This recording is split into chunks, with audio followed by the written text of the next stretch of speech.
you some, 'cause I just do not give a shit. Do you take me for a fool? How's it feel to be a tool? See, to me you're just a cancer. Motherfucker, war is the answer.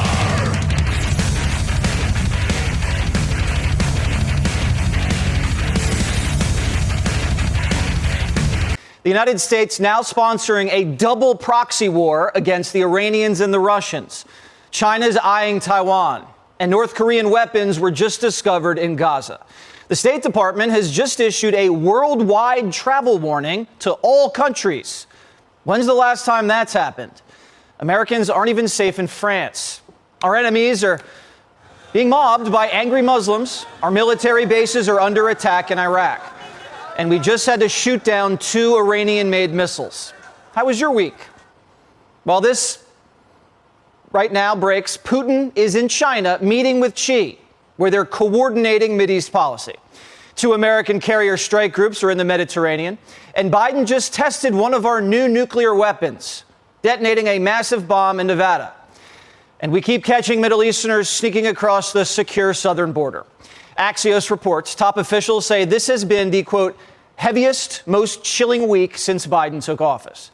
The Biden administration is, quote, rattled, according to this report. Doesn't that make you feel safe? They say this matrix of crises pose an epic concern and historic danger. Washington fears these wars can spread. But have no fear. Last night, Joe Biden announced he's a wartime president. This morning, I returned from Israel.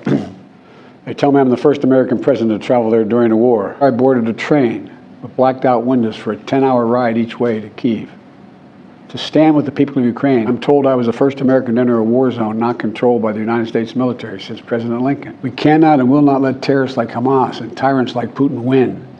I refuse to let that happen. Biden's a proxy wartime president.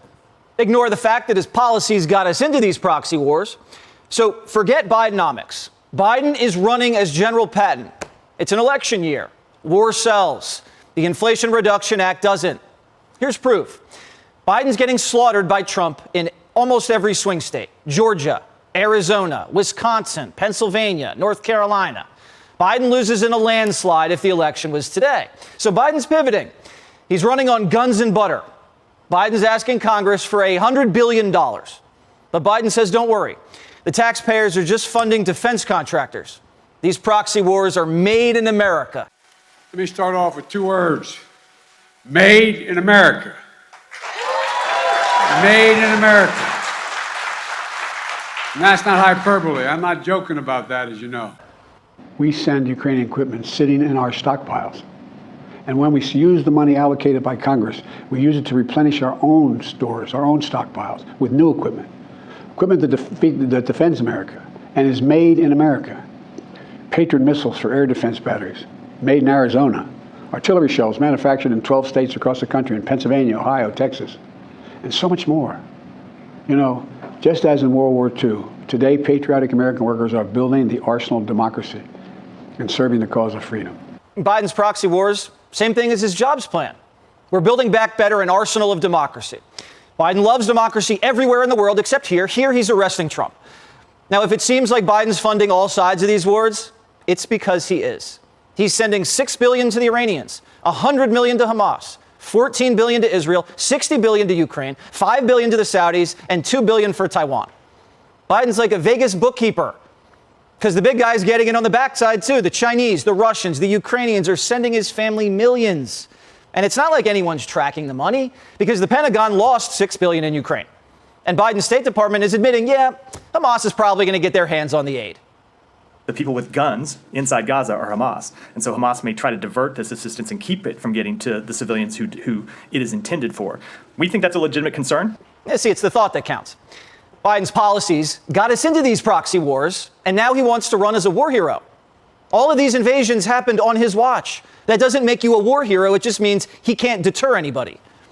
The world does what it wants while Joe wags his finger and hands out weapons. Now, to be fair, I understand the argument why we have to do it, but we shouldn't be in the position where we have to do it. because the president has turned his back on the American people. Here he was last night accusing Americans of hate crimes. I know many of you in the Muslim American community, the Arab American community, the Palestinian American community, and so many others are outraged and hardied, saying to yourselves, here we go again with Islamophobia and distrust we saw after 9/11. We must, without equivocation, denounce anti-Semitism.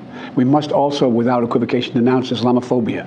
Joe Biden spent more time last night fighting hate crime than he has in 3 years fighting real crime. Hate crimes are less than 1% of crime. And Biden spent 5 minutes in an Oval Office address castigating us over isms and phobias. But Americans are getting murdered, shot, mugged, and the man's dead silent. There's some war zones in America that Joe hasn't visited. North Philly, the south side of Chicago, the Mexican border. Mr. President, if you have some downtime in between fighting Russia and Iran, could you fight the cartels, the gangs here, maybe inflation? That'd be great. And when this woman was watching the Twin Towers burning from her apartment in New Jersey, she noticed 3 men on top of a van, posing for pictures with the towers burning in the background. And I could see that they were like happy. You know, they didn't look shocked to me. You know, they didn't look shocked. I thought it was very strange. The witness called police, who stopped the van hours later and arrested 5 men. All 5, it turns out, were Israeli. They were turned over to the FBI. Sources tell ABC News, during a check of national security databases, some of the men were listed as having had connections with Israeli intelligence. At the FBI, that set off alarm bells. A major terrorist manhunt began, and just 6 hours after the attack, the van was stopped at a roadblock by patrolman Scott DiCarlo. We were asked to detain the van and the passengers. They were just removed from the vehicle, patted down for safety precaution, and detained. 911 call at 4104. I think once the FBI arrived, one of them stated that they were on our side. So there's something to that effect. 5 Israelis were arrested for filming and celebrating as the first tower was hit. As they were being arrested, one of them told Officer DiCarlo, "We are Israeli. We are not your problem. Your problems are our problems. The Palestinians are the problem. Please search the vehicle and explosive residue was found."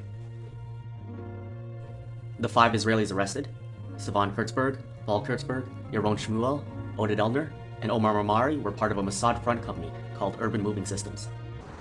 Yuval Aviv is a counterterrorism advisor to the US Congress, but was once a spy for Israel's secret service Mossad.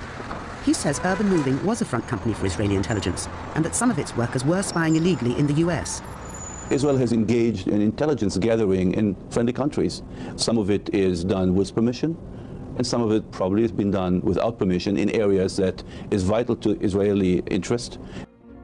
Secretary of State Colin Powell also confirmed their arrests. I'm aware that some Israeli citizens have been detained. With respect to why they are being detained and the other aspects of your question, whether it's because they are in intelligence services or what they were doing, I will defer to the Department of Justice and the FBI to answer that. The FBI wasn't satisfied. Channel 4 has learned from intelligence sources that some of the men's names were already known to American counterintelligence.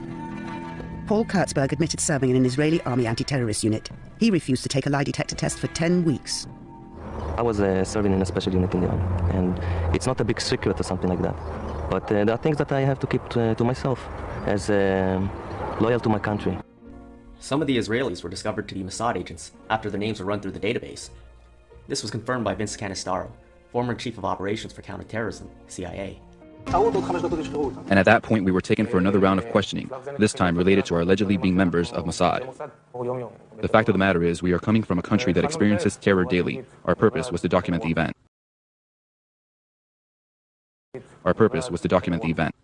They went on an Israeli talk show to explain their actions. Their excuse was that they were coming from a country which experiences terrorism daily, so their purpose was to document the event. How did they know there was going to be a terrorist event? They knew because they were Mossad agents. Mossad officially warned the United States that there was going to be a major terrorist attack. Their van was at the scene as early as 8 a.m. After examining the confiscated footage, police confirmed that the Israelis were in fact celebrating as the first tower was hit. We know that explosive residue was found in the van of the dancing Israelis, while another Urban Moving Systems van got caught, but this one was full of explosives.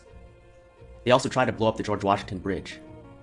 The FBI has now put out a nationwide APB all-points bulletin for a white Chevy van with New Jersey registration. Written on the back is Urban Moving Systems. 2 or 3 men arrested on the New Jersey Parkway. Deborah, can you hear me now? Yes, I can.